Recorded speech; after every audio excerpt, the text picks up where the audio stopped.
here's one of my brown belts, Ben. So today we are going to do a basic 101 masterclass on the cross choke.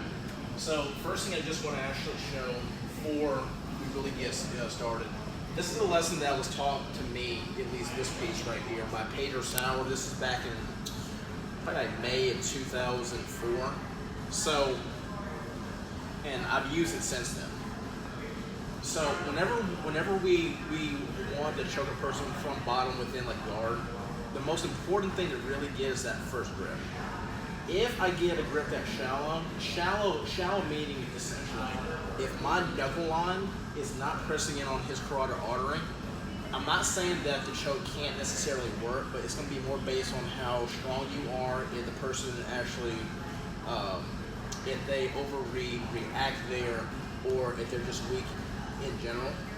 So if I say get like a grip here, and then I get a cross grip right here, okay, I can pull him in, I can force this to make this work, but you see how long that actually took me. But instead, if I use the initial hand kind of like a spear, and if I spear in this way, and you see how deep my hand is now, we will make a grip, and now my wrist line goes into his neck line. You put the second hand in, I pull him in. You see how immediate that tap is. That's what we really want once we engage the second hand. But it really is based on the positional dominance of the first hand. So again, the common thought is I really want the knuckle line right here. I don't. I really want instead basically the fatter part of the hand right here to actually push in on your partner's jugular here. So we're here from guard now, and let's just practice just the overall overall mechanics here. So right now your partner is just going to actually start off. Their hands they will actually be down. We will go over how do we actually break the hands down and all. But I really want to get used to pulling the collar open. I'm crunching up, so I'm not gonna sit back flat. So we crunch up, and again we spear just to actually get a grip here. And this elbow then goes down right here, and you see how that breaks his posture now. This hand right here, we will put it on his shoulder line. But if you look, by me as well. In fact, fix your gi real quick, just so I can really put this emphasis on. All right, good enough. So if you look right here, barely any tuft of his gi is actually coming up, right? But if we open up his gi and then if we actually spear, look at how it moves his gi here. Now, once I make this grip and once the elbow comes in, look at how it makes all this other available gripping for me. So that's one of those grip secrets there. So as we bring the elbow in, it always makes more of this gi available. A karate chop his neckline, and you grab a hold of gi. Whatever hand is then on top of your choke offense here, we put the forehead there. Reason being, if I try to go this way, he can then take this hand and then attack this hand. Attack meaning peeling this hand down, and then the choke's done. So meaning, if I try to come up this way, when that attack both hands, he'll attack that hand, it's done. But instead, if I put my forehead on his shoulder, meaning really just where like the top hand is though, right here, he tries to gets choked out. So whenever you guys actually do your cross chokes, remember whatever hands on top, make sure you actually crunch yourself up as you're pulling your elbows in, and you put your forehead there just to actually protect his hands. So let's now go to where whenever my partner, he will have a base standard defense here, right? So if I try to come up this way, this arm right here is in the way. So whenever stuff like this actually happens, remember, instead of getting like in like a hurry to try to submit a person, break a person down. So I like using sports analogies and all, even though sports leagues is not really actually honest now, unfortunately. But it's kind of like football. Sometimes I've got to gain gain yardage before I can actually get a touchdown. So the first problem right here is simply this arm. This arm stops me from being able to get a good enough grip. I can't even get the spear going here. So what we do is this. This hand right now is then based at like the hip line. So then this lets me actually attack and like attach myself to his collar.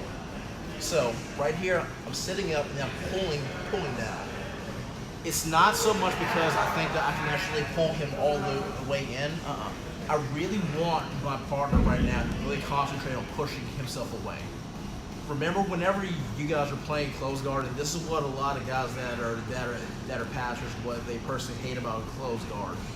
I have a certain amount of control over your posture, and so now really it's just this distance right here that truly matters. So because of that, I have to get you down as much as possible, just so I can do whatever the standard attacks are, be it arm bars, choke sweeps, whatever.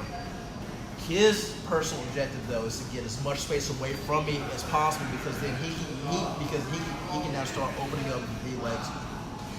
Because I'll let my cameraman actually see this here. If he's gonna open up my legs, the more he can actually go back, he actually attacks my ankles and stuff. See, and then that breaks me open. So because of that, he will still have to go out that way. So I really want to bring him in this way. So because we know that we are educated here, I really want him to have that competitive potential like this hand here. So you lean up, you grab a hold then of his collar. You could actually double up on it, but to me doubling up is like a little bit too much here. So I'm gonna pull in with the hand, as well as I'm using my knees to pull him forward as well. So as we pull, I know he's gonna step it out and push himself back. And I actually want him to push himself back here. So make sure you really sell the fact that you're pulling him forward to make him push himself back. And as he actually does that again, I'm taking this hand and now do a side crunch onto the outside side. This hand comes in through, and this lets me pop his hand all the way down to the mat. So if you look right now, what just happened? He now does not have that baseline support. So now we have made up this distance here. So doing this again, what I'm not doing, I'm not pulling him forward and then staying in line with him and then going this way. This will work at times depending on how strong you are, how small your partner actually is, what the strength difference is, etc. I don't like taking things to chance though, because essentially if we stay with it in line, it's a 50-50 shot as to if I should make this work. I don't like 50-50 shots. I like it at least 60-40 my way. So again, we pull him in, and now he's really dedicated to staying within this plane here. So I'm going to side punch out this way. The hand comes all the way through, and I'm using the forearm and bicep to basically blast through his support structure here. So we come right through, and we're pulling in still. The arm goes all the way down, and now I club him in the back of the head. I'm not going to be mean about it. If this tournament, maybe, but right here, no. I'm not going to be mean about it. I club right here, and I'm making sure that the elbow is pointed up. Now, the most important thing, and this is what used to mess me up with this choke and why I didn't like it for a number of years. I could actually get here. The first thing that your partner is going to wind up doing is trying to actually get distance out. So if he's educated, he will take this hand out and then put it right here and then push himself up. And now I'm like, crap, now we must start this whole sequence again. So this is what we do here. Once we get the partner down right here, our hand now grabs a hold of our gi. With that, this hand too, it punches up. So I'm literally gonna make my thumb side touch right underneath my wrist line here. Now put your hand in there. It's hard for him to get traction now to be able to actually come up. So from here now, we unlock legs. We put the far leg out, and now I'm going to hip escape out to his side here. Now the reason why I do that, it gives me a better angle of actually attacking the choke here. So right here again. Let's do this again. So again, first thing, make him actually commit to his base of pulling my knees in from closed guard as well as pulling the hand in too. I make him have to do this multiple times. We now become right through. club, grab a hold of the gi, punch your hand up right here, foot goes down, we strap out, we relock legs now. So again, it's harder for him to be able to get his hand in now. And what I typically do, I actually wait for him to put his hand on top of me now. Once this actually happens, I'll take this hand out by doing this action. So we take this hand out, and we come underneath now. And now we spear. And I shake him and spear. I get a good enough grip here. And whenever you have a good enough grip, you literally feel your wrist line actually going into his neck here. So now, we let go of the gi, and we slide my thumb in right here. The thumb can either go right here in grip, or I can actually slide to where I can get inside of his collar. Either one works. If you want your thumb in more though, take this hand right here, and once you have a grip, just feed it out. Just shake them, and then this always actually comes open. So meaning, like, sit just a little bit here. So we're here. Now watch the grip here.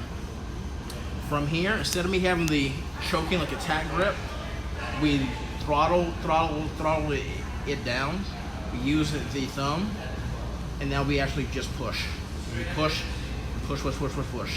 Now we actually get the grip again. That always loosens up the gi on this side, because whenever I initially turn, so just watch his gi here. So even if it's like loose here, if I pull down on like the choking hand, it always tightens up this gi here. So instead, if I throttle it out, it opens up his gi here. Okay, so that's essentially what I am doing here. So whenever we are initially here, and so let's go back here. We're here and we're here. Again, he's trying to get his hand in, but I actually have barriers up here. Again, we slip that hand in. The first thing I'm doing, I'm feeding that out, and now my thumb can actually go in pretty easily here. Now, last movement. I have his chest in. Sorry about that. I actually have his chest in here. The hands are actually set up, feeling really good here. I'm going to push my hands out this way, and as I do that, I push my knees out this way too, but I'm keeping my legs locked. Because if you look, my feet are pointed this way, so I'm not going to reorient the feet. I'm just going to push my knees, my hips out this way, along with the hands. My palm will lay this side though. It literally shaves my partner here. To here. So I really just need about that much space in here. So again, here, and again, 1, 2, we'll over here, 3. Well, I'm pulling my knees and my elbows in, and then we punch out and we shave. As we shave now, I'm pulling my knees up, my forehead forward, here, pulling the elbows in. I don't want to go out with the elbows.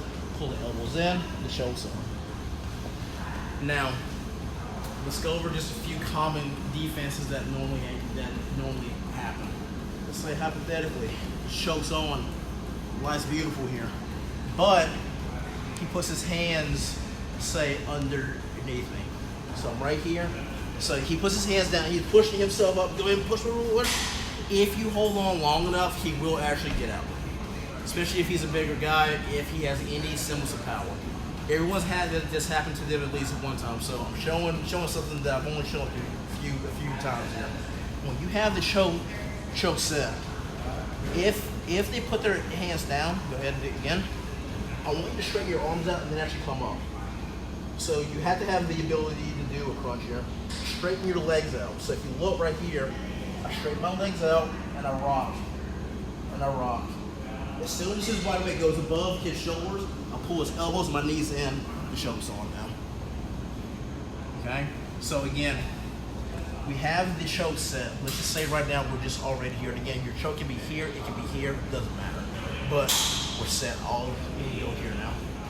So from here, people will then push themselves away, and if I'm trying to pull in, it slides my hands out here. So instead, I want to keep my feet locked, push my legs forward, and then start to do a rocket motion. What I'm wanting is to get his body weight to go over his wrist here. So we're here again. Let's start off here. 1, 2. He's pushing me away. Straighten your arms up and sit up. And now look, keeping everything straight. And I'm just gonna rock him using the abs. As soon as he comes over, pull your knees and your arms in, and the choke's on. So it's option 1. Option 2 though, if we actually get here and we were within this choke, he puts his hands down over me. Okay, meaning we're right here, 1, 2. He puts his hands over. If he's strong enough, go ahead.